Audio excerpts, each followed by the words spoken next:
For early birth no eti edwom dada Akua Asiedua oni Kwesi parka ogbueku no ai eno frama no frama no e waterfo bu etwa ne mama so am na bleed ya ma do hospital na che say brought in dead well just like that and opa me ne Kwesi edidi hu nkomo say de ya yetika mu twie ne omo enam fom e was say very careful ne tu mofra ne nso fo ye ma no enso ni mu na papa ba bi gina baby Gina, Tiana Wanko.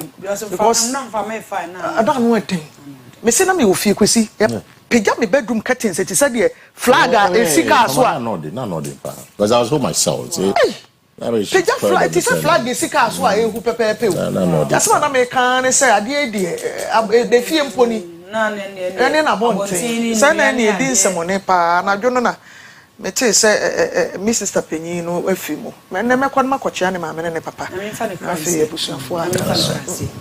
Yeshan kata na say very graphic truth and accuracy every day. Ono na oda hai na otwa Ghana mampani John Dramani Mahama enfoni aba National Education Forum na say na ogine no say at National Education Forum launch President outlines areas for reforms and so ehun asem and akatai abam amane ewa ha President Mahama declares assets we say we declare na asset nti obi nso so declare na dia na na appointees no so omo so nhwe na omundi so na wo kwana say wo ba na say bia nwome bi enkoyi na say ehun say japade bia do so nya nwome bia yetumi a question ye OSP removes former finance minister from wanted list pora Kanu Foriata, former finance minister, so infoni that the hair OSCHS or declare the fugitive no, says he we use our tag the funeral so and also and want some katai album amande. Council of State takes office. Do Ajaho is chairman, and so was some and Ewahan Sekia.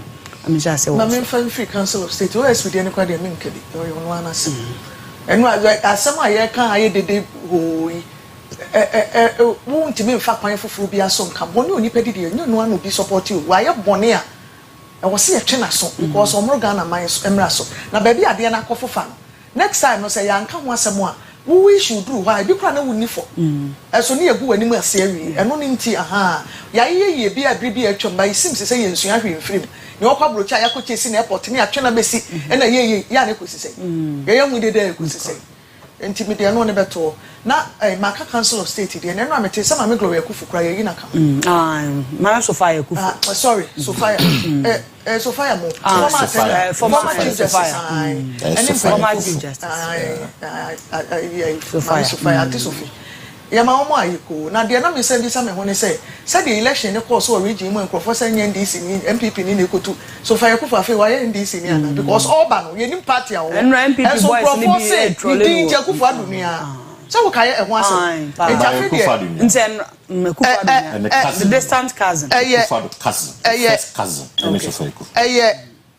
Edi ni shenti ana Kwesi the first cousin because me ko Sophia akufu boy ne papa Presbyterian so fu no ye chorister o me ram say oh no but per record if you check per record no ekropon de edi e wakua pimfo de nkro well me de minimum say Sophia akufu ne papa no ye so fu JWK akufu Presbyterian so fu ama me ne kro oda so ye chorister e wo Presby and akufu ado papa so frɛ ekropon ho adi akoye say ye yakua pim din ya ye wuwe Uti kufa ofa su free wo eni o metumi ayemilete well by edin de wo kuro so what you say edin wo ko na wa kan de bi aka say akuapemfo edin ya wude de bi wo bi afie de bi wo bi fie metumi kwa afie bi ato me ka say beni obi betwesi abeka say bia ofife we nso na chese me ana me me da me fa to ya sa na tie de Kwesi ka me ntimi nka say wo bo ana se ba me minim ne say ne cousin no minim say din no na hia e na omu nyina e papa fie we freko anti so fikwa de me say oye full blooded kwapimi na ne maame e yo chi na de me ka ma kusia no ne say afi maame so fa akufu so koda na NDC ni ana because all ban na dede anan krofo ye se ni nua wa fa ni nua wa fa ni nua ana ni sika na ekoka ade nu na wo ye hu dede na am ye hu so waja ye MPP kwa NDC mama ye nyi agro mfiri ye ni so na se de matna ha ka say anwe ye bedu ba bi ye kasa ne ya no semunti fine products are fine brains letimi aboa Ghana no obi abeti atena because ade ya no be ye no enipa be ka ho asem tani na wo ho idea kro betimi aboa obeka na no atu no atena ne baby wo brekro nso enipa ne bia ye tapi bibi e woni mu a nke betimi aboa bibi wasom so be ye adwuma na ye we hwe omu nyina well Ghana ye DNT the American say. So okay, let me just add to the Sophia Kufu pattern, sir. She is there by virtue of the office she held as a Chief Justice. Okay, say Chief Justice, it's, Council of State, your former IGP woman, your former Speaker of Parliament, CDS woman, and your former Chief of Staff. Chief Justice. The current Chief Justice. We should the current former Chief Justice now. Perhaps one no need John Mahama say because of his advocacy. Oh yeah, against Onwani President Akua Asiedua. Ebia Obana Council of State ma obetimi IABB. She is there not because Mahama has an option. I am sure if John Mahama had the former Chief Justice or free NDC he would have opted for that's for Kufu. So she's there basically as an ex-official member, basically there because of the office she held as the former Chief Justice.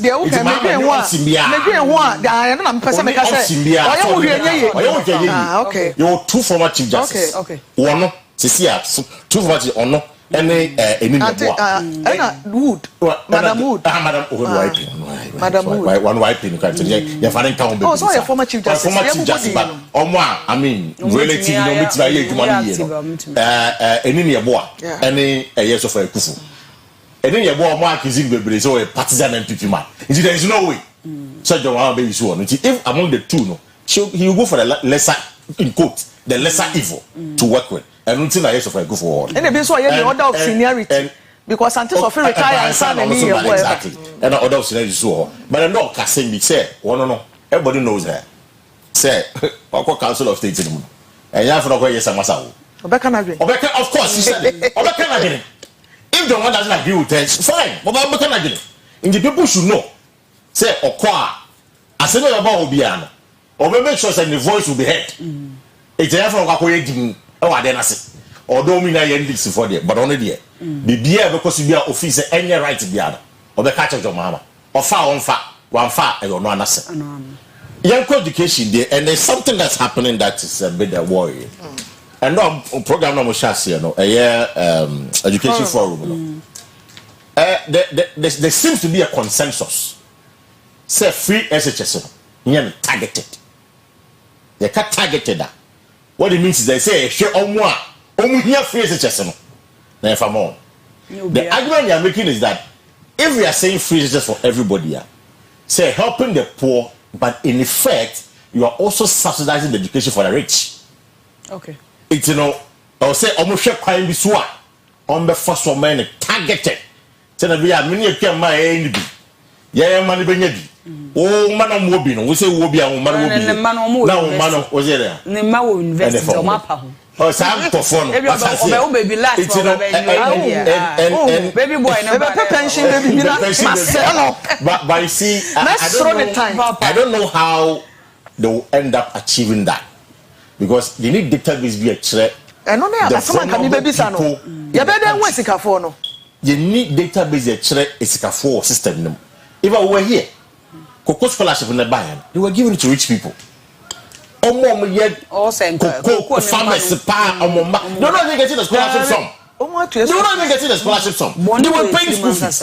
So I don't know how this forum, any platform dano, Beshano Martin Sadia, but John was what promised any recommendation on the baby on the Juma.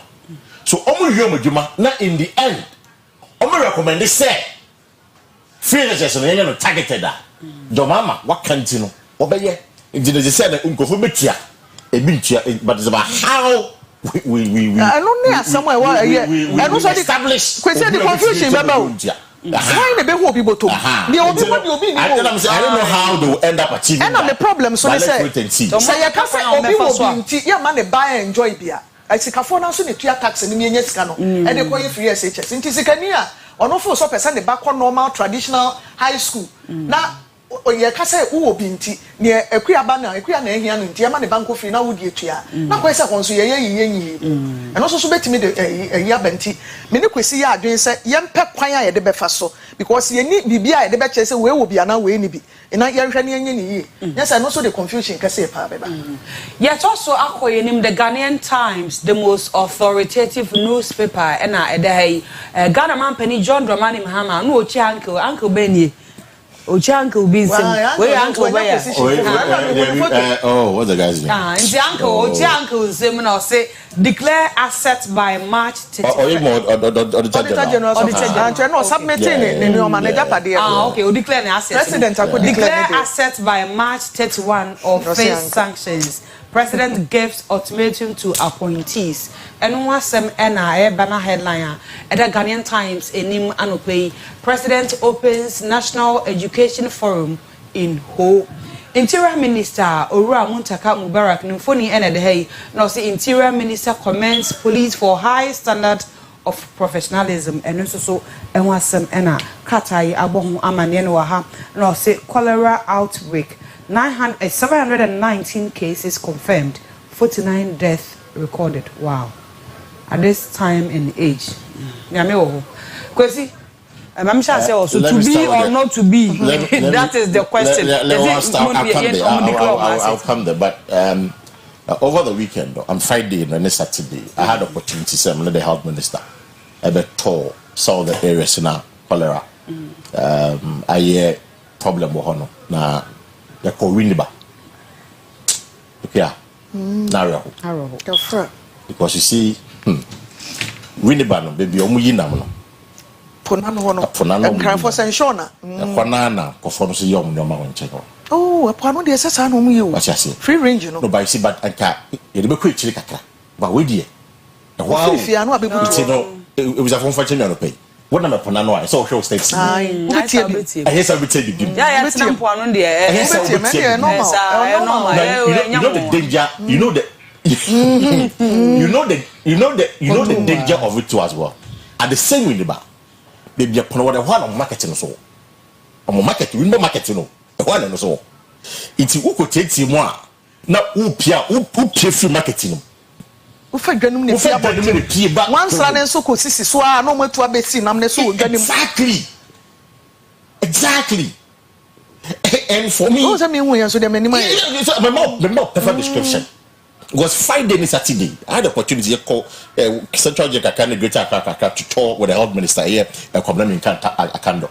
And you begin to wonder why people do that. Only came here episode and wow, it's just and I diska. I should say Bijiska. I just say Bijiska.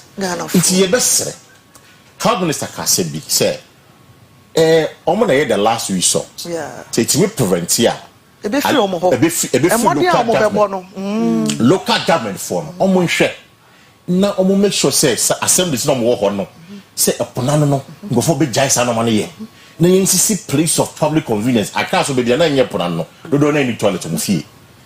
Njena mu ye wa no wa no obi ko ni fie so obo kompo ano me area metna sama fa wo ko to ha ana wo to wo ye ni na e fa ze ho e fa ma fa wo yes na wo ye no wo ye first one to ana pona be fa ko ba ye kai is a serious matter ama ye kai is a serious matter kofo e be sere ti ndi e huni say COVID by them because say COVID by you recorded cholera cases in Ghana because now you are watching today we do febia today COVID nti wonnim because oko cheche nipa wa be service ya for say wo du fia wo horo wonsa enkum nipa wo horo wonsa enkum wo horo wonsa yo omunyai ponano na omunsa ye free range and I know they omunyai enya de pa ba say I think enya de pa just why you be na make say enya de pa say enya de pa we are victim we are corporate so matina mpo obi watina mpo anu de bia untumi nka say onye bi da oh yeah first bank say for that fan why dey aka so enya de pa na ya fish no na kodi ana fish no kodi that's how spread it because I know it is so long it's in the back now I want to go you answer the bedroom baby fish no gas rom say ew answer na bedroom fish na just so kwana asa e pronounce ni na Joe Mahama you took one so na enjoy for beautiful beaches we see the bylaws enjoy for beautiful the assembly should ensure the bylaws work assembly in your form one yenti because we say we know like a peculiar situation a ponano and the market is a very peculiar situation so much on be one year na ye keke John Mahama here also we declare asset no we declare asset and dra na in the past no who declare usiliano we siliano enti ni ehu de ewom enti kane no ni ehu de ewom siliano enti ehu ne ewom but this time I say or demonstrate to the people of this country say penifo no kohwe ne ewom ono no meka say o mbehwe ne ewom no mo meka from to dwaye enti ni ministers no so be yom sa also mo nyanya sa ani ye be hu also mo nyanya sa enti mo on the 31st of March final day wanye no so be you yeah so be obesake obeju na dwuma ono na foul obesake nipa ne do so kra ministers no in ya I'm expecting say omo ntwa come at first number obi abekwa koye John Kanye na president Kanye na by the end of next week they should start doing their own why are there we bo na baso so why sa na mo kasa ko fado anya na nya ne pre akwa do so yebi ne dia ne so anya asa sealed ne dia na ya na e wo ho dada akwa de ne do sealed that's the only difference between John Mahama and Akufado ye ne dia o declare the asset he did but ne dia na sealed je ni no ma ewom John Mahama de be biem na de amom so mkotwem na on fa me trouble tin ewom na owie ne 4 years no kwa na ma compare no ma compare no ma as against no the buy so obo ma no krono a aban ni ndi wa mo ma no krono so a aban ni ze besre eye ministers say ni manim ya omko ebi and all public office holders CEOs kwankwa ebi omko ebi say the be ya e bon do because am for kasa ni boys of mabe o me wiade Gana for adwene pa we ya 4 years you see that by 3 mama John na kan say mama say 4 years be no mo see that by 3 so the claim no okọ no owie no de see obi din mu cry I know the obeti obi be on here there is a kwan wo niam hu bebre say nipa no ye nadwe so person obokro no a e kwan wo de be fa so de obeye niam de odi no correct say the president de waye em say bi insurance Ghana pa ko se muda ono the first time no buy no go sili or the first time we see because ana constitution no e can say ye moso eso na ye mo ne de nyame ani mukure ni me have never liked it because ye we kire na ye de tumi na manipa no ye hunu de wo onipa ba ko na de ko hye ne nsam de ade ma no kura me so no nso kro nte ano de ko to na ye declare say na no ye declaration wo be bie paper no na ye blank sheet na we ni so no so na wo ye ne exactly enti de wa ye obi anso declare ne de na on kire mu de me wonnie o kona ikire ye hu se bibi ni nam ba bia no bi etimi bisa question Kwesi de me de be wie wo ho ne say asset declaration ye omo aye constitutional review no mo fan shem say ye publish e be do ba bi kwa ye publish aye kan na ye hu is one of the thing ye family newspaper Kwesi pakawo say oba no wo e dimensa ba ko otakrade ba ko okumase ba ko onkran Kwesi won kan ame amen me shesha wa no pe say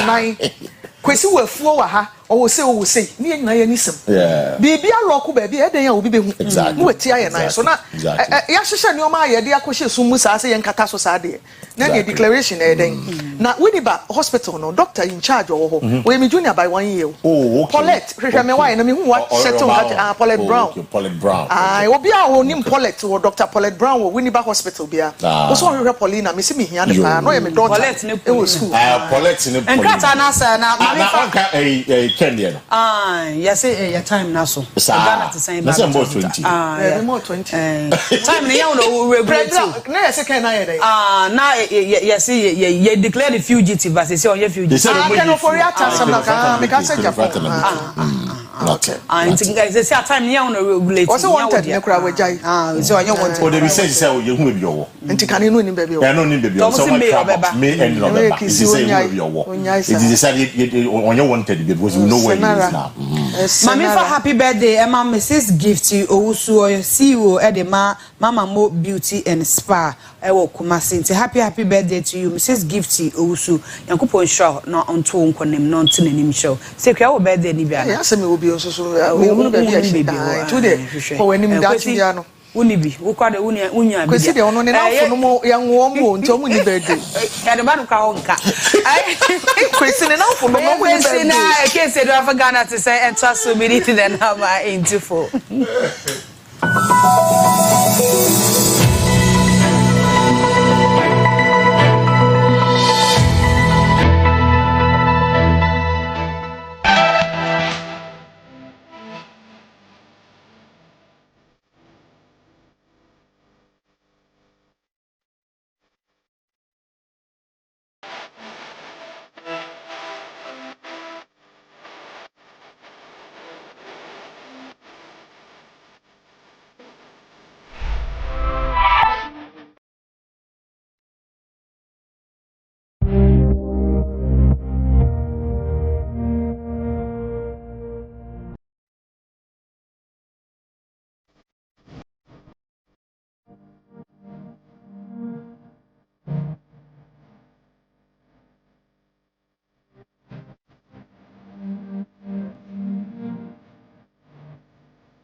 abusiafo ye mamu nyina chi ye mama kwa bagana ti san breso e na edre midi kaite ho kire mo sa no pe ye ni PURC fo e ne behia Public Utility and Regulatory Commission ya yensuo ene ye nkane aho hawo nyina omu gina aban na anamu etie ye complaints ahodo nyina na de ombetimi aye no omo aye e de afa ho na anope ye kohwe nkomo no bebre aba omanfo a wasisi wadan akogigi meters omsi meter ne je eno ye problem obo okra esi meter ne bi wo ho a twe credit dodo otogu so a na ekọ ennom ne hawa hodo bebre PURC form panyimfo mienu wa ha ye ne wo mo ebetwetwe nkomo me ne Mr Frank Ejekum hene yo ye senior regional complaints officer e wa ha oni ne nua Alex Asare ono so ye senior regional complaints officer panyimfo mienu abeka mensa e wa ha me mama good morning me mama afie panso 2025 ye nhia ya Joso bia that's it me fan free Mr Jekum hene ho PURC eno mate say me aba me da wase nyamena dom say PURC konanim kama osuma say ehunti ema yeti ku no afi apema hankron edokron enson 1997 no say afi bia no ehwe say osuma ede sum timamufo no ebe konanim na akonkan ekwan ben so say ye behwe won enkania asem so won payment hun sensem won metering hun sensem ene say bia obi hun aka wabra wo yusu enkania da na adwuma say bia ne flat screen bi hun aka bia ne refrigerator bi hun aka sa nyina eba ye ho ema ye hwe na ye so ano ede ma won ye hwe afia say PURC nyina no yafa a theme of strategic positioning enti yen regional office yen so no yen so yakavo ye de ekofomama timamu ni owa Ashanti region hase no otmenya so emfaso dosopu kese enti se ohwe yen hyehye ni mu a ya yen hyehye bi se ye de regulatory issues no it be boy pia wonma our bus terminals okay said the beya of frubas kra stations ahodo no afi ye hemfo so ye nja wo mu on say ye wa kwasi de na akude na those big functions no mushia no say o pe bibia ka ti Nyankopɔn ka kire mframa nti sɛ yenya ya hemfo no na ye de sa interventions a PRC de tutu dwane bi de ma wona se ebeboa ma akotimamufo anase oman ne manfo entem enti yewo eno nso ewo ho eno da nchen a yanka so ye regulatory school cause regulatory school chese ye Bible ye legislative instrument no ye hwe papa mu at the bottom said the be ya bia betimi ate ye nhyehyɛ no ase de do ba bia na ya se enema bia obesusu se nka ewo se obi oyusu nkane a na so oyusu water ebia nka obehu no de edi dwuma se de be obi nsisi no ona obi ntwa nkontomoa emfa na num no na onim na ne sa husu ntina ma wakwa kotuatua sika bi no ma eni senka oyeden otua enti sa regulatory school no so no ehwe eboa matimamufo at least ye mra no de obetim de twitwa ho se bia obi aba oho whether or not say nipa ne free ECG o de an say bia or show more reflectors enti no ma no kwan so mra be bra fi bi kra no ye kromfo aha tinema ben sa na ese we expect asa na masafo no ho kwan eno da nchen a ebi obi aba se o meter ye se memra me 2 meter ye o meters bi ye tutu abra ye nim ba bi e fa ye etuko yes and also a criminal offense na de womnie se ba se ye 2 meter bi sa akwa wa ye de ba be bo fie na due efri se yisi de do munima ne se omo meter number we na daso enti joko do no that is it bia de ayira ne abehu ofie a emara ne timechew complete exactly eno dan chanso a eka bia ni podi kan yusu ye no bogu so no woni abehu se wo nti wona ede saka de bo no beso ti obi wo a o se na makoyi sija minya meter enti no fa kwan chen akwa kopi meter mpempi no de how and the breast afo no and the meter is almost be available all the time you said the bia obi wie ne fie etukom obi hia nkane obi timi chopoto obusu mi nsia afi na da so de so mu esumu dan so ye pressure we kura ye nya kane a wo mu ane adum no be 2-3 hours ya homete na de odem kura wonya bi ade na omo mpe kwan bi so PURC fo ne omo di nkita ho say wonya meter ni bi available every bia obi beba say de be ya betimi serve omo yi ana eno wo mo no ya mudi mini ameda wasepa e disa nkomo ne pa na me gidi yese aya na mpempi no ye nipa ho ahonte kese pa tia me de me kasese onyankopon se bia sebi enwan no de ne ma Moses so onfa enwan nkobo sha asase ne so a ka Moses so be dru bo sha asase ne so bi nipa ho ahonte enti in as much as say wo end no wo hwe say meters bebre beba no ebia na mensa bi esu afrem a ono so hwehwe say ade ne be yeske say de be ya ni sika bi a wo pinti no ne nsa be de ebetumi aka however aya na drum pempen so bi so aya na demand no eba so kese pa chain supply na eba ye no ti eba sa ya na de esre customers ne say omunya abotre what do the say for processing could you 100 Ghana and no danche meter ne bo ne 1224 and also mema prompt about phone so na de atua and no danche an ke hwe ni mu 1224 so bet you be say aje me 4000 ya aje me say e just a one wo pe won so wo fa enjehye da ho no so a ye airlines ne bo ho ban you know say no say what twen na ma utimi bu pia PURC wo do receipts ne ba na ye copies ne de akire wo sabe ka meter enti ma ya azumu so bi wo ho a de atesem bi na watese say mi ankasa ne sofo ba ko ka say ade no ya say wo fa no ma procedure na unya nti adentina na ebefa kwati kwan na wanya at the end of the day the problem brain no because meter de be bo ho man no esike egu so eye kadada no is over 10,000 Ghana cedis ene de ono so so ne be ka na ba onka o Debbie enti no say your regulatory school can one semi say we nyam pempen so enjoy bia be hu say meter hon specs near there even as a we expect say meter de be bowa issue 00 but we no pay in Canadian no we are less concerned about that. We are less concerned about that. Yes, me da se Mr.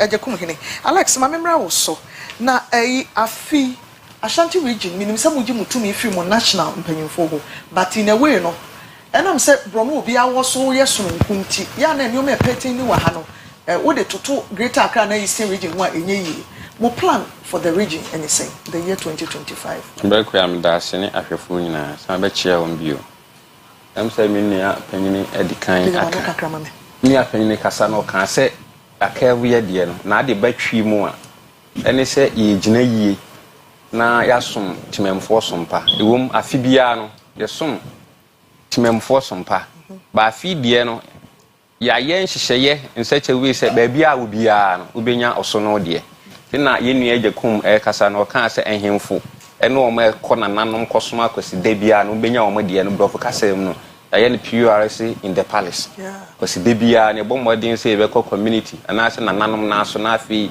yakoye nkyerɛkyerɛ enti asia nkrofo ni wa yadwuma ne ho ebe man nkrofo ehunu PURC say apart from say bi aye to tariff yenim sa afi ye major tariff review year ebe baso no eno wo kana say ebe to nkane ane nsuo obi so ebe teso da say ebe teso ana ye betum ni nyina na ye hwe some factors bi a it come to play enti bi ni cedi to dollar rate ne inflation ni ade ade hwe na ne ma ye dia ye ne aye hwe ye tibia ma ye wi ne ma ye dia ene ne kwan bia so beba fom ye won kyerɛkyerɛ ahodo a na odi kan kan tinhemfo benya omodie bus terminal so ye ko omoetu kwan ne ade nim sɛ ba bia akɔ bia nye na kodura nye na bi su kan na sensuo wɔn so benya omodie afen samtwerɛfoɔ itimemfo du ba bia ye beto ye nsa afrɛ mo na ye dwumadie ye bie nani so ye ama mmahunu sei ntine sɛ ye so pass ma kan kyerɛ nyame a oka ntoma yes e contem samtwerɛfoɔ munya te ye dwumadie na se a bibi ebesi bia mo bo ho dawura na ye sonko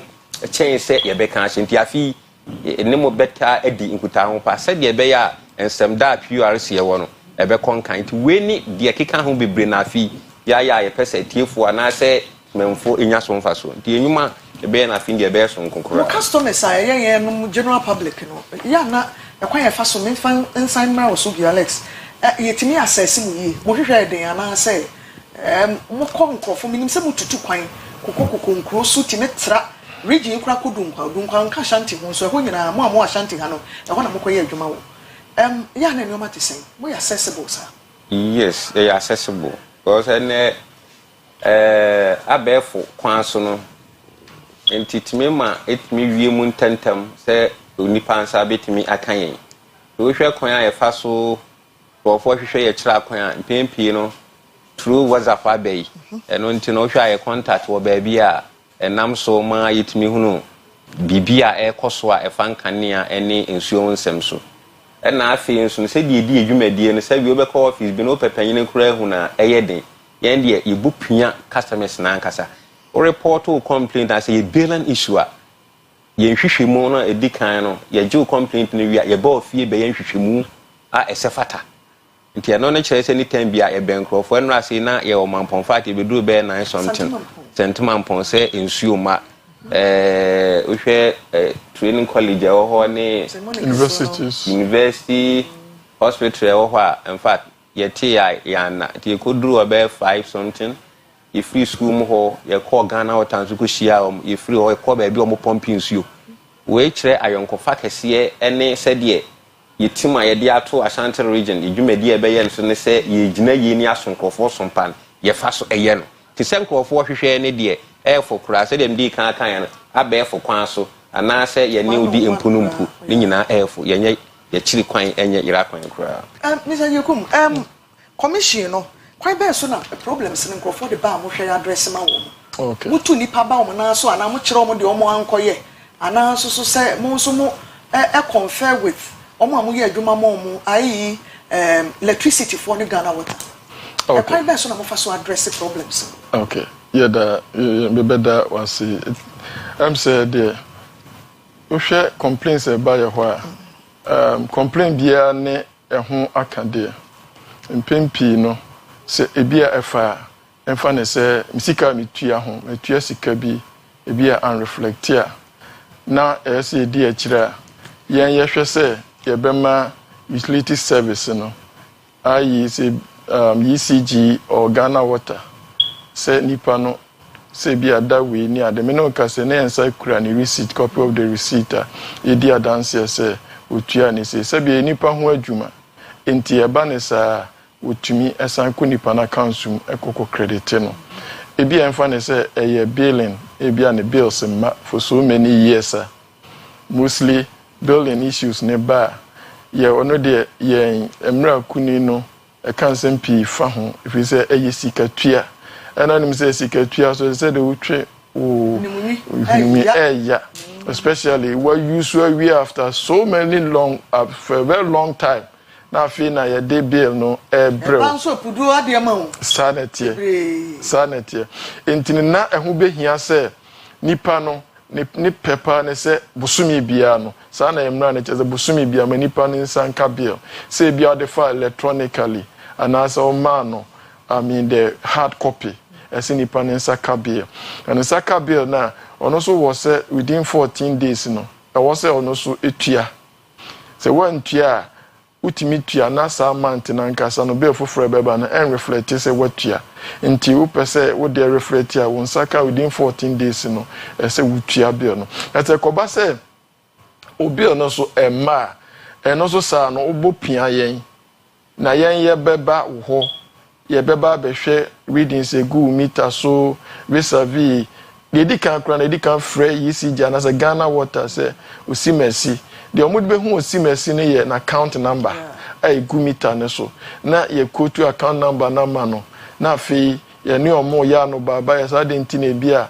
bosomi nsia ana de chance nipa ne nsa enka ne bill say ko ba say no kwasem ECG fo na omanfa bill ankwa nkoma nipa na Ghana water na anfa bill ankwa nkoma nipa na emra no wode a eka efa ho say untimi mbele obi over 6 untimi ma obi and say umanipa na 3 months within 3 months no untimi go beyond that wa bra umanipa nsa enka bill and na say bill no so ebi a o estimate nipa no so a eni say we estimate nipa no ebro 6 months eso be na ebi a obi estimating over 1 year and beyond so edum pempenso obi kra na airline say isan say ebi a ECG na Ghana water wanye wa sedie ama etwam wo 1 year antino kan nyina ye ntwam the punishment ni bi mamu oh yes Ghana water for no yes so onipa na ebi kra onipa bi wo track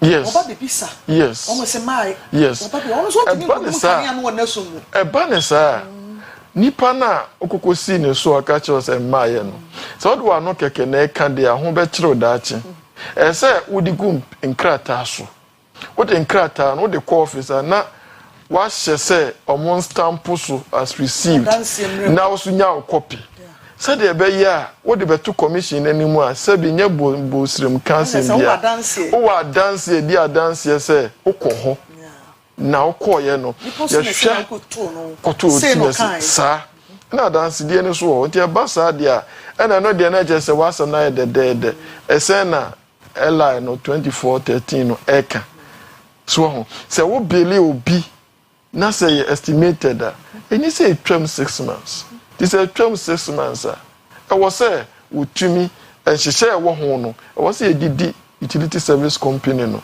na penalty bi was say utua no ohwe na oye den utua nipa bebre wo ho a bill omutua no nke ni say nke utua but they say Bible cracker say for lack of knowledge man people perish wo no wunim ana de onim no so no on pese ode na obeto sa asem ni mu enti no obekwa akutua ebi asa sika kura na nke ebi ode betua nkwala school fees but it's as I will pen can anymore the now was winning no one be in the way that is it yeah now maybe sasa ya when give conservation tips be oh na ya brena ya binti na Alex 1 minute penafi me de misa ajekum hini ababi okay ya ne de betum de ka say said dos edi kan me sha sie free electrical gadget ya didi dwuma e we mfie e be sere se o to abi ti se fridge blender nom ai didi dwuma e fie nka e be to mo no but enam asetran mu den ti no yes home use na papa enya no kre ye kwota in ratings send ye consumption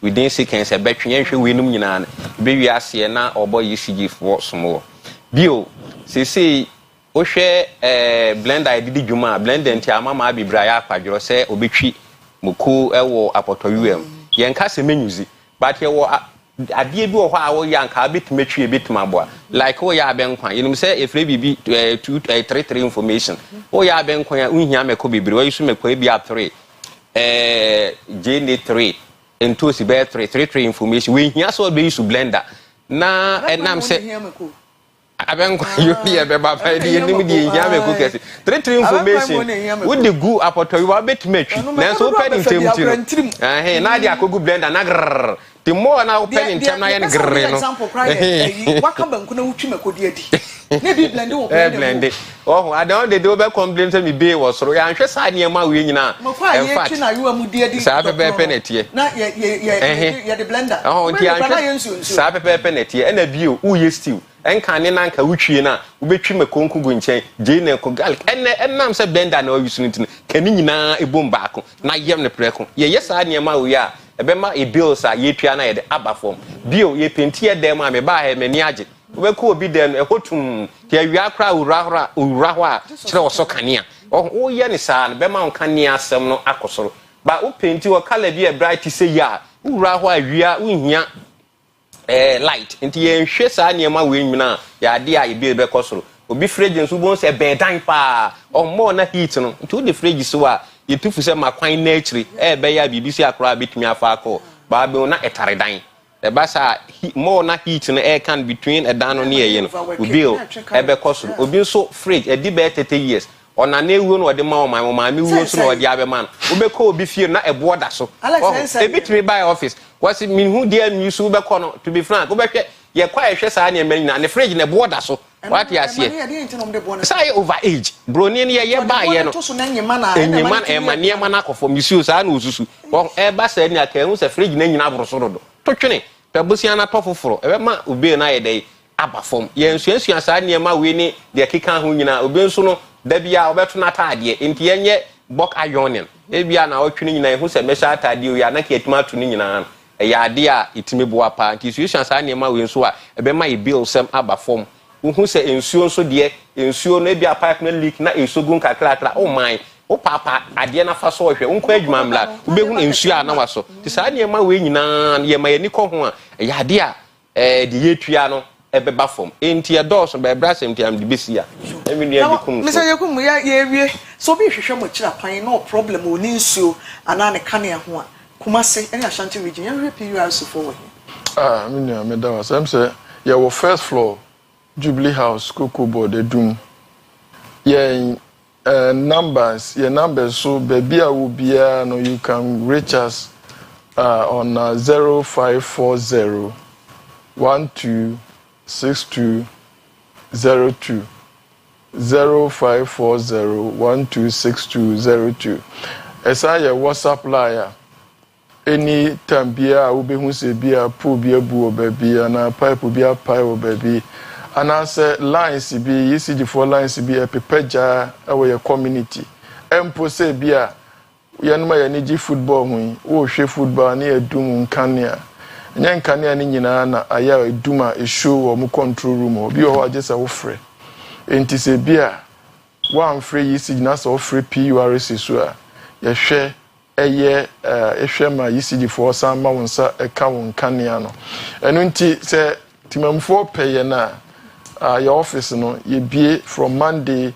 to Fridays but Sundays Saturdays nyina no service be aba say render man no phrase and liar e dey atudwa isu a edema ebi ana obi eni kumasi ankasa mfo ne say ebi owo mampon say de o kan ya sa complain obi na de bre you ba yitu ye nka na ye call mampon yitu ye ka si bibi eni ko prank mo just ayi for no yeah no prank ya o prank ya ye betu che say won sam na wo kan e say sisi so enti wo prank ya na ye friend engineer so na say na wo de no ebo ebra na ye ni okay da sebusia for ye de nkomo ni besia makwaya ma PSA the health and lifestyle abeto aso anopa me ne Mr Frank Ajekum hene we senior regional complaints officer ema PURC ena me nua bema Alex Asare ono so ye senior regional complaints officer sa ewo PURC ye de PURC nkomo me je se bibi how ba ku mienu bi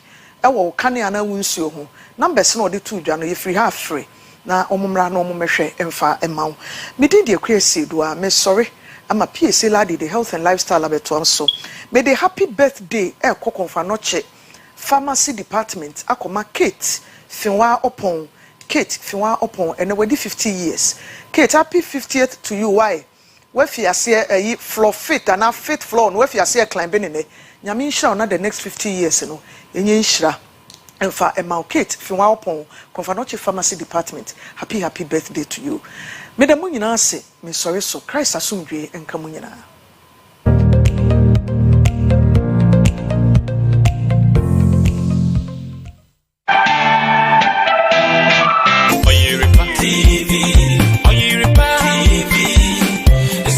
Amamre PSA nipa uyo ti no nyami bo nipa uyo ba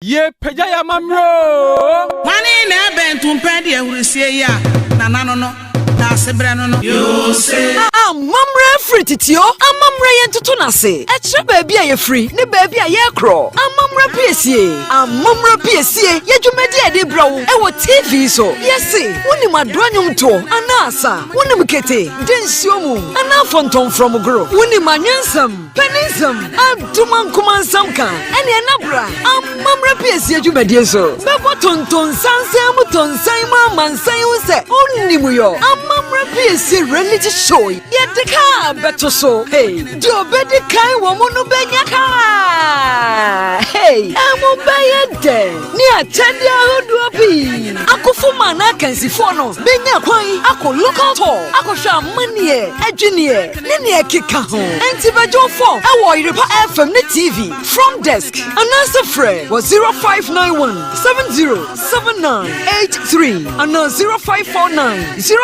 093736 Amamra PSA yes beguru mi enhwe na banu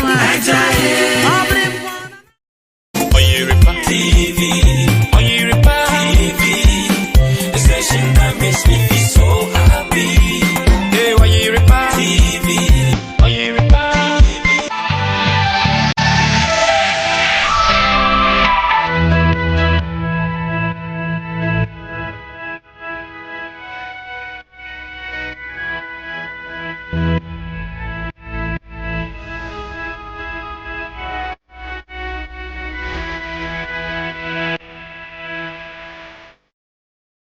Good morning, Ebusiaye Health and Lifestyle. Ebre Nedru Sosa Yedebe Wakwemu Medidi Nanama Intifo.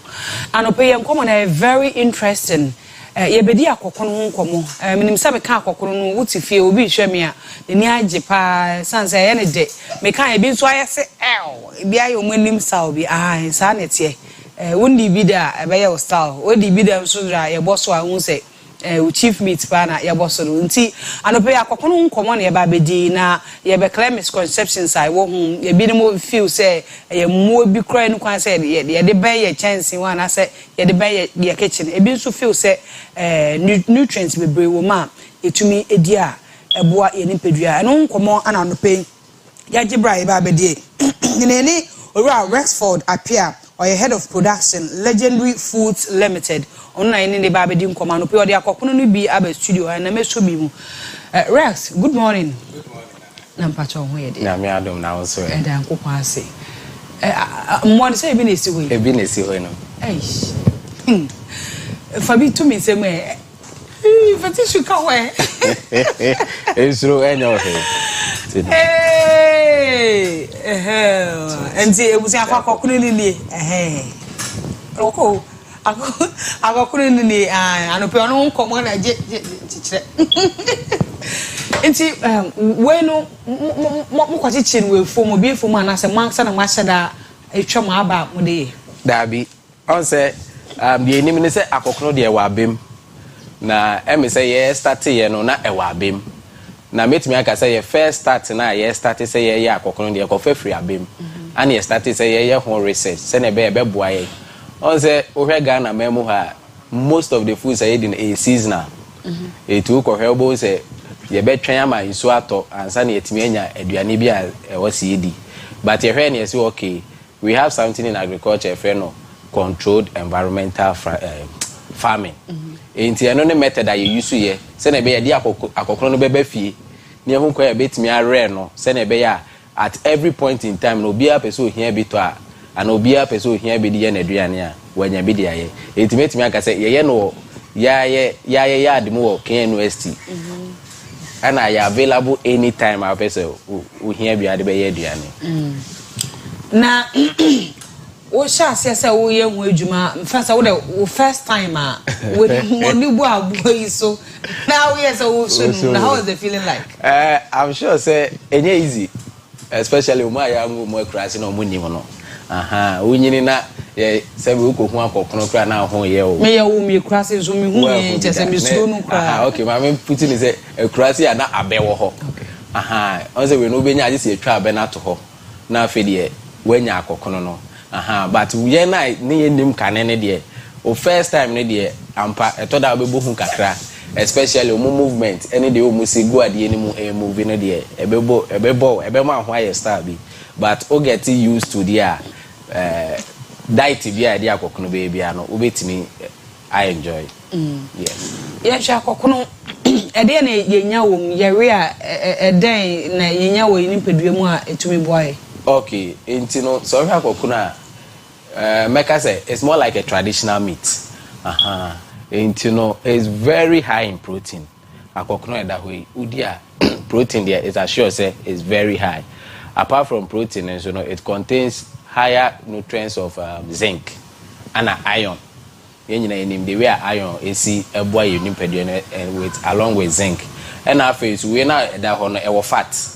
It said the preco and more be fat and also fat, but fat no we mean a healthy fat. It's not just we are you are not just getting fat but a healthy fat. Healthy fat containing omega-3 and omega-6. Omega-3 and omega-6 a boa and manipaduano etumpon.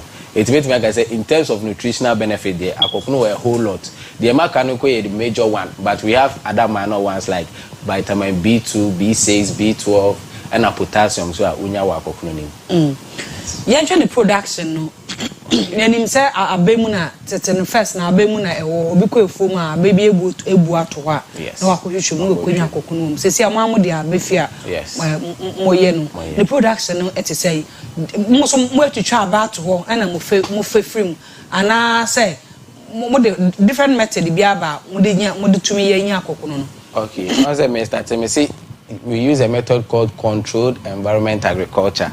Na just say conditions na ewa abenimo no woman the same conditions ofia utimi dey grow ema akokono no unya no moho enti so hwa said yenim no abemu ne enya no and abeno e nutritional composition ewa abema etimi mo grow enti no sa nutritional composition na yaye ho research ehun de ebeboa I'm sure say ye ka abensu a metimi aka jo say ohwe kubensu so a it's more similar so enti no it's not only abemu pe na abetimi aye no but the say ye the abefi a combine some nutrients a ebetimi aboa say na be ya in terms of laying in terms of say ebe feed you mo ma ya kese no eno nso betimi aboa wo mu so ye ho no ye nyuso abe ye ntwa abe into form but the say we have a lot of ingredients in terms of feed which is organic very organic aye kabom na fe de aye ho enuane e de feed you mu kakra kopin so mbenyini edru this stage.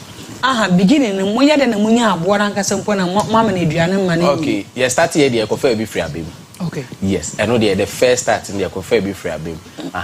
But as it starts the you fa be free abem because you were in abundance where you enti osa ne ketwa no mo kofa ne fi abem na se makofa na fi abem de abefi a ma yes am no na mo sim de obugu mu ehwe mo mu nyine no it take how long answer otumi e be nyina be esi. Oh, on the when you on a life cycle before say ebeye akokunu we no also nya asomodwe say na ka say aboa konkonti ba onyini no adane aponchire ni we so akokunu no onyina no adane asomodwe etu nya asomodwe na asomodwe no atu nkosua entu nkosua na ebe hache te say de poultry farm nkosua nyina hache no enti hache we na adane kete very small, in fact bear 1/10 of this size. Na this is swapa eti hachi wi a na feed ni feed na ehia say be na aguro no wo de ni feed no ama no into wo de man obedema within 20 days so otimi nyini dru kese sei e ma yusu wo yi say e de abon kwan ana say e de aye ni kibaba ya toton omowe no de ebim na mutumi de ye. Okay, so ye hwe hu say enye obi ana in the beginning otimi tan we they prepare BBD. And you know, who BBs and then there's the need for modifications. And a buama attractive, more attract because it's very nutritious. It's a friend who say, oh, I could cry. I say, who bet me the biscuits? Make I be more year more. But and yes, we find say now the biscuit. It has a whole. We have a processing site at work. Biscuits in Ibinia. Yes, biscuits in Ibinia. And you know, we have a processing site to attract. Etimi ye biscuit we enti no se ne etimi de enuane bi ede fra eye biscuit na no abi ni enti no ye friend Akua cookies. Apart from that so no etimi a research on say obi wo ha o ye sheto a shrimp wom obi nso wo ha o de nantwinam na eye enti ye sheto na e wo ha na de ye de akokono ana ye sheto no enti no hwe we no sante sheto onya ho sante sheto bi a na je say e akokono sheto ni bia Faceto no so mami. Sheto no so ni. Eno so sante sheto. Sante sheto. Yes. Okay. Nti akokono no nipa be na mo beto akrate for rubber for beto ana say omo nim dada na tete for no omo nim dada na omo we na abi na e ba ho beto ana nipa be na beto. Akokono weti ba ga say uhu nipa beto atu say omo nim de.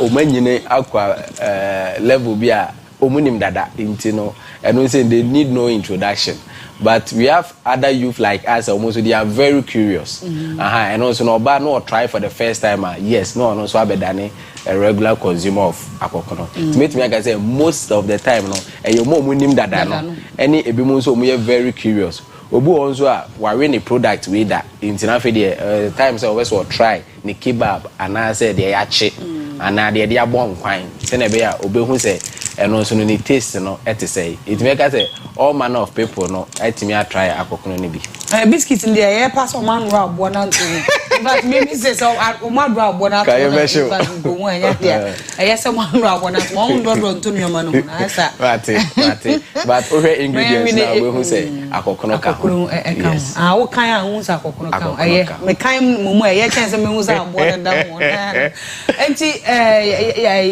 ya kan say omo bebeto no obi onimu da na waba ho a opeso beto bi no we introduce no to aboa na so hu aboa na did to me say kasem da me comment. Yes and also obi a wo hu say no so no ontimi prepare because sabi also mokra na ye ne den inti no what we have available ne say yeah prepare open a weather grilled and I say fried yeah it me prepare no say no dey or virtually dead inti no ni so mo no enye den sa but onya de two no mpe was a nipa no wa onka ono abesa ba beto bio yes demand no was saying for bapa beto. Okay, so right now no we are trying to break into the market when say send me kind omo munim dada ne de omunim and omo mu ye curious no they tend to try enti no the person ye de ye say Akua cookies na sheto no at least undi akokono kra de udi sheto enti say to be editor aduane so a wudi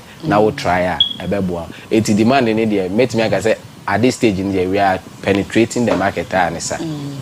So far in a month tons say na mutumi produce in a month. Okay, ohwe akokno na one advantage even with traditional livestock they say in here asase kese tra ansa no wetimi ayi bebre with small size say even a hacker crabby and with few resources wetimi produce metimi aka say ye ho no now no we've pegged to 3 tons. That is 3,000 kg a month. And no quantity you produce in a month. I did be yesheto any cookies near side being so a ton as fresh seed. It is now nearly 3,000 tons. But we have the capacity to go up to 7,000, even with that small facility. Say you when I demand no higher. Now for the years we are appreciating your my your Hosenebea, a bema more. Worry we be that and worry abemudi abede na worry dia mwaka sanso moye wo fie no who compare taste in difference net say difference enim difference sheda nim they make me get the difference the agrele no on say no say no fire no wesina na afere dey ato ayi so it was abemudi no taste some kind of abe bi wo chie after taste no but with here the so you feed na use no and no na what after tasting womb which is also good that is the only difference me name but in terms of saying the yache and the steam and the difference be and I was say ye season more like say a first season and also taste maybe na they make me aka fa ho na ya sha no boy is it too expensive oh no boy den or compare with insumonam shrimp or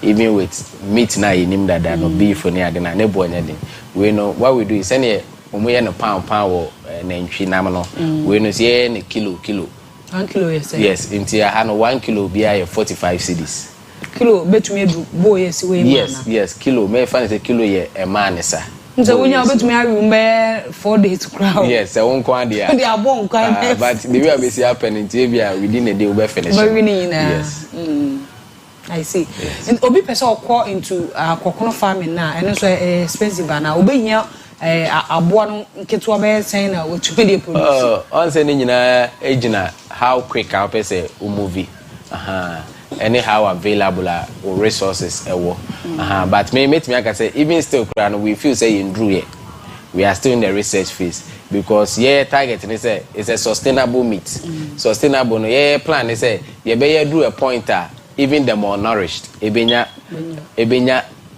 readily available because the second so na ma just what the attack no we believe that we are still in the research phase try say be ma cost no I reduce you send a bear obi abetobi in terms of say quantity here and now they are starting it there and nobody depending how quick up so here say be so only 1,000 kilos now the best start here and no be mount within a short time be mount more that is with the right combination of feed because once say nutritious you have to also feed it with foods that are nutritious omoduane be na dey feed you omono me can say no ye trademark kakra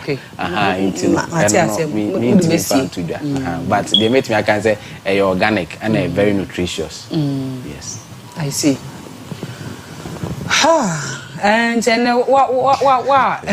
what misconception be na say wa adwene bi say akokunu say bi nam bi a say ya de bo abenkwan so ya de bo enkwan bia ana they make me so I can say once akokunu ye de Ghana yenim ukọ other countries omunsu edible insect ni ye omaduane omodipa ukọ Nigeria say ya grasshopper abebe omorepa and I even so real light yes light when we go to US and so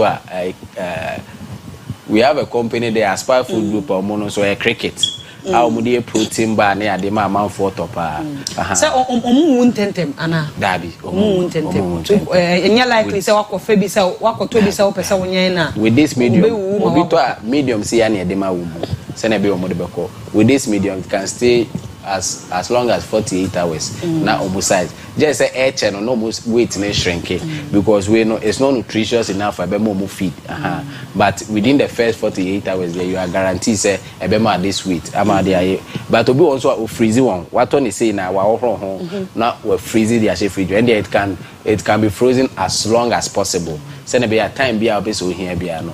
Why fancy freezer now they share normal way. Normal, you know, we know. Say would ye for the first day they'll become unconscious. Okay.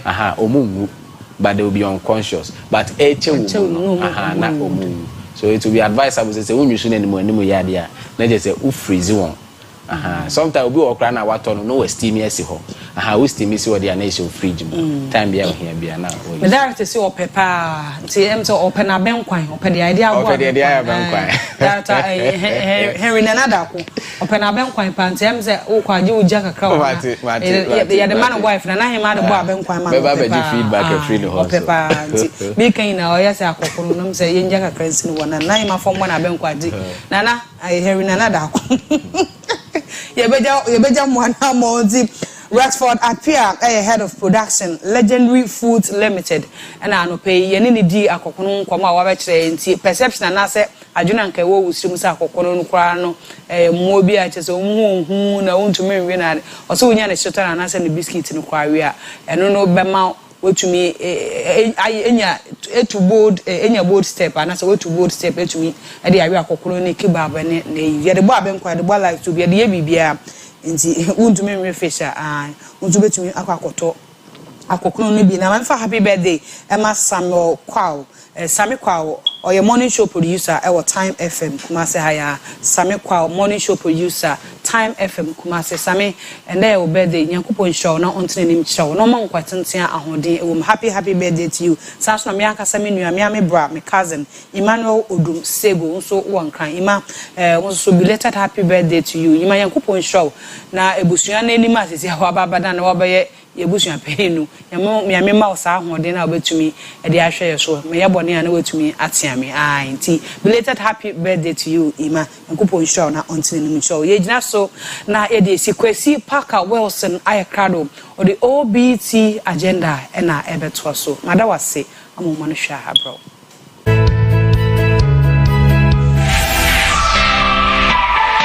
Oyerepa TV Oyerepa TV that makes me feel so happy.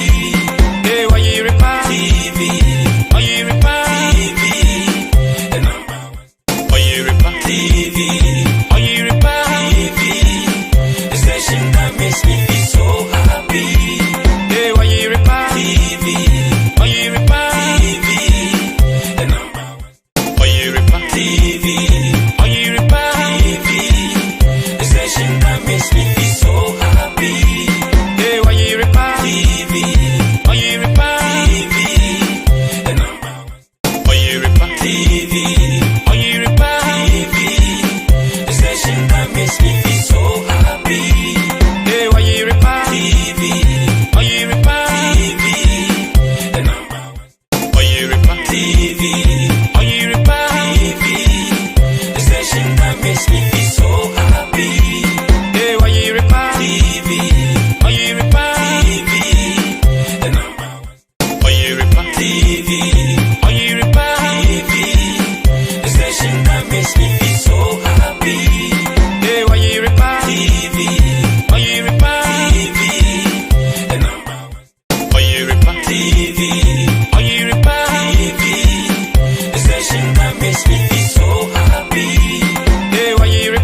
giving you emphatic victory in the last general election. It clearly shows that the things of the past, certain things in the past were not in their interest. I want to assure you on behalf of Council that we work as a team.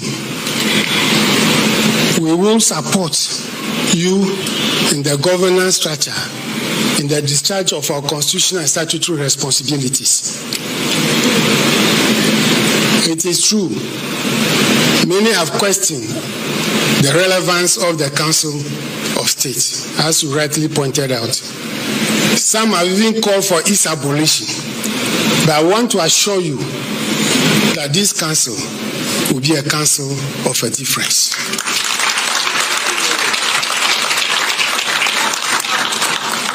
Fortunately, many members of the council are people I've come across in my public life.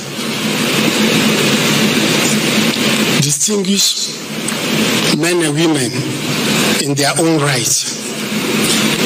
But more importantly, I have hope in this country.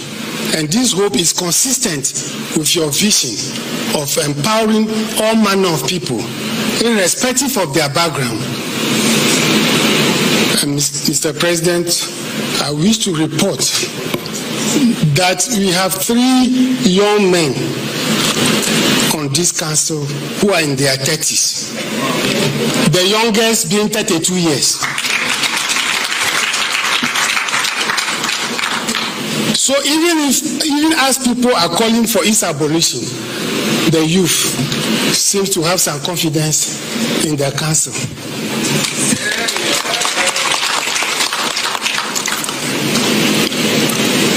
Mr. President, you can count on us day and night. And that's the former Speaker of Parliament, Do Ajao, one of the chairman of the Council of State, Edema John Mahama, making the point that this Council of State, Beye Juma, send a Beye Ghana for Bewinsi and Council of States in the Sebi, and Wunim Faswa, none of the Beye Juma, Ghana for who say, and who won Faswa. And for those of you suggesting, say, Yen Council of States in Young Guno, or said Debbie, he disagrees. On the team, this time they will do things differently. Sano Walker. Now, yes, so the anybody actually as to whether they were doing the right thing or they were doing the wrong thing. But Sanam Kano Doajao is the chairman of the Council of State, Edema John Mahamandra, and almost in together with, of course, the former chief of staff, Sophia Ekufo, and including Samson Ojemo, and Madam Betty Modujusu, a Council of State home. And the other pay. It was a former Kwaba, meeting at the Kwesi Park Wilson. Now, this morning, a National Education Forum, the Air Coastal Water Region. Now, according to information of Memoranda Abba, and now suggests Abba, and it said, I will say free SHS policy. No, now go for the buy in 2018, 2017, 2018. No, I will say, targeted means, I will say, omuniskan. And I buy to meet your mom. Now, almost Canadian, and he said, I buy it your mom. We'll get into that conversation this morning with the former Deputy Education Minister, Reverend Tim Fojo, or signed a member of Parliament, or Ascent South constituency in the Central Region. My name is Commander on the show. Now, Arope, there's a simple question I'm asking you. Is Dumso back? The Dumsono? Aside baby mana, because I say said then we don't know. But this morning, I will try and find some answers to it because Duman a doom light, a doom the brutal, a doom light to the brutal. But what is happening? Well, we're going to talk about it. Whether doom sanaba and I say buy. What is the situation? One Kasawa area out. In the area, don't doom the brutal, would doom no. We do not know so by 1 a.m. Oh baby, be a mini feed. Names over doom but normally when I get home, I see say you do no. It's, what is the situation in your area regarding the doom sono? No, so you back once. And first, and more, a kind of rata you are now learning from the special prosecutor said, on your wanted man to be him. On your wanted man, basically because Ken, through his lawyers, had their mother special prosecutor and say, or a butcher or son who are now, your man up to the end of May 2025. Yeah, so we are in February. So February, March, April, May. So about 3 months. Your man by 3 months, or Baba Ghana, Baba Nafe, or Baba assisted with investigation. Now, based on that information, the special prosecutor, in the DFE, a year or more, or declare wanted no. So a year Kenneth Nanaya Kuntum Kunku Oforiata is no more a fugitive, and I say he is no more a wanted man near a year OSP no air community. Another pay about your former tenacia. We'll get into that conversation this morning on the show. Wow, Shemi Bia will be ano, and the Munina say, time Biano, Mode, Mofidi to Oyerepa TV. Let me say this again. Moi, I say, Munya Oyerepa TV, and I say, Udimo Bia, Unya Oyerepa TV, what complaining of the patch up. Man, I saw Tesse, Sisiano, your channel 40, almost scanning a young TV BM, almost scanning TV now, and work on that channel 40. That is where we are now on the platform, the best. So be scanning the TV, so Obi complaining, so oh, Mincho TV and say, oh, catch it, say, Paka say, on scanning. Or scanning on channel 40 or channel 40 in Sabeka Oyerepa TV also. It's a pay. I'll get onto the phone lines and quickly we'll speak to the former Deputy Education Minister, Reverend Tim Fojo, pick his thoughts briefly on the proposals with regards to the National Education Forum and Abraham His Excellency John Dramani Mahama Elonchi project. There are a few things he said. Or say enguide omo mudisa jumedi no. Impenifo na omuda jumedi na enguide omo. And I'm interested to know the areas of the omo so omo nhwe na omo fanye juma. Now I'm trying to pull it for you this morning. Wosha omo penise key questions and challenges as well, to address our National Education Forum. The President Mahama outlined critical questions that must guide the forum's discussion, including 1, how do we ensure quality education for every child, regardless of location? It's quality, the quality of education, regardless of your location. So what Tamale, so what Takrade, so what Kumasi, so what a year Trepone. Say Nkwanta South, and found baby our how we can achieve quality with regards to education of every child. Again, I say, how do we equip teachers with the tools they need to succeed? Teacher for no so academy no say the mom say that be make me try the year and no soon here. It's in the National Education Forum for no. They are also looking at that as well as part of their mandate, and I say their conversation going forward. Again, I say, how do you promote innovative teaching methods and critical thinking? I say, I'm share come first one. Only innovation which me try there. And yet, no, say Kobino 1972, 1982. Si be a man for child and say no say there be.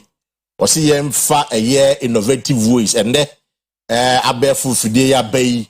When the technology bay, and would leverage on to teach the kids so that critical thinkers and not just again. He says, how do we ensure sustainable financing for education?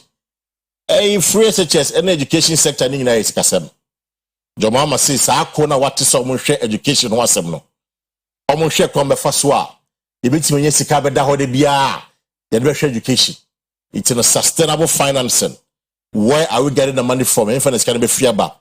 These are things that he's been talking about. Then again, I'll say, how do we strengthen the role of faith-based organizations in school management? How do we strengthen the role of faith-based organizations in school management. You can say faith-based organizations are. You can the likes of the Catholic Church, you can the likes of the Anglican Church, the Presbyterian Church, and Osha. Yeah, so I'm mobile dining in do na schools across the country. Me call a Catholic school. St. John's School is a Catholic school. My colleague here, St. Louis, is also a Catholic school. It's, you know, there are a number of Catholic schools are. Or Matiti schools, baby. I mean, we all know about the Presbyterian boys in Accra, a Presby 4 school, and also Accra. You know, John Mahama say a comment soon ever fast swap. You be share sound sorry no. You be share you be boamo. No more so share schools no. Be a course kama.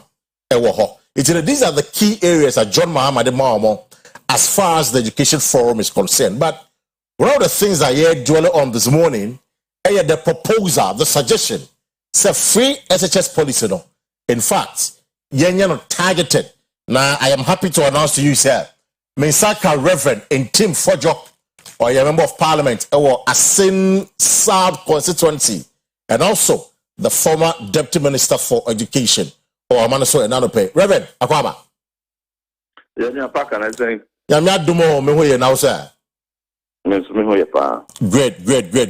Now, my sister constituency then because all. Probi waha. Sanse man for no. Didi a wunya we mono.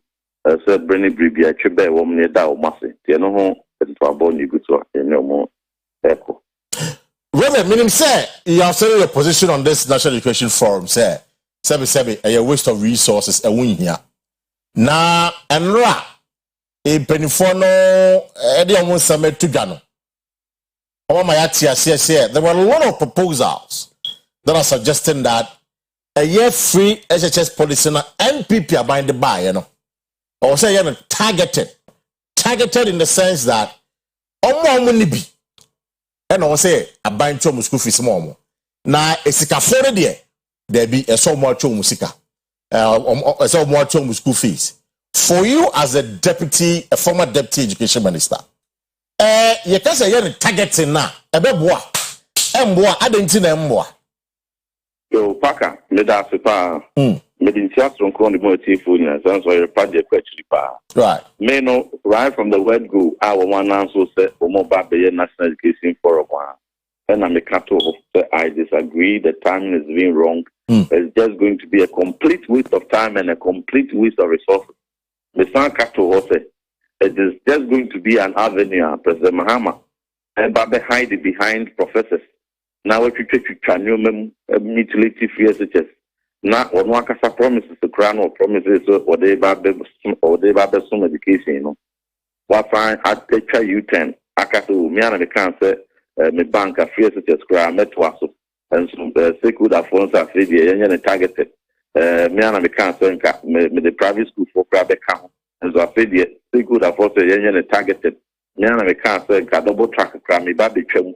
And so they say, stakeholder funds, men answer.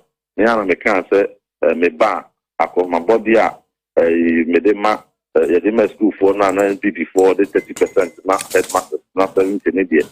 A buffer stock for now, a supply of. Na made the maybe bed 100% at my school. They could afford it, Mr. Sam. Me and me can't me bar a tertiary institution for Memo BR first in Ethiopia fees at the amount. Now, so I feel the state could afford it, my man, and sa, may yet the Pakume be targeted and here for one. You see, Tucker, when you go on that posture, it's a complete betrayal of trust because the who want to. Not say the abine or tesoyen. One in a green. Now, superior policy alternatives are they by someone. Now, more specific promises, particularly on education. We now buy and no as what the sassy. Oh, buy and no as the budget year ever March 11 team. Now could be a young mujidi. And you know, I implemented when it's what this move about 1 year, 6 months, moon, there was even 1 year moon. Not what they stakeholders not them. One more review of how Wanamu do so far. I am not against any principle of stakeholder consultation. The answer I agree back phone. Because as you are against it, because for you to say it's a waste of resources in the year, it means that you are against it, actually. No. And I'm making my point. I'm not against stakeholder consultation, but the way I any time, a complete waste of resources.